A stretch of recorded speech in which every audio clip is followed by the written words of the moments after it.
শাকসবজির ঝুড়িতে কবুতর পালন করে মাসে আয় হয় প্রায় 20,000 টাকা।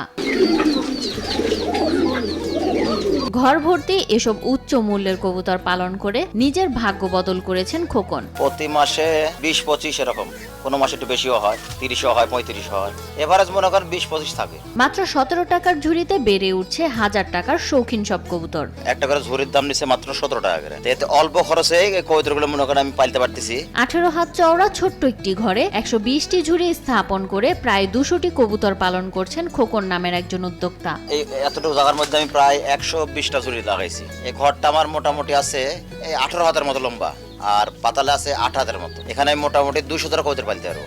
শখের বসে মাত্র 6 জোড়া দেশি কবুতর নিয়ে ব্যবসা শুরু করলেও এখন তার খামারে বিভিন্ন জাতের প্রায় 5 শতাধিক কবুতর আছে বলে জানান খোকন। অল্প জায়গায় স্বল্প খরচে চাহিদার তুলনায় বেশি কবুতর পালন করা যায় বলেও জানান তিনি। ঝুড়ি পদ্ধতি পালার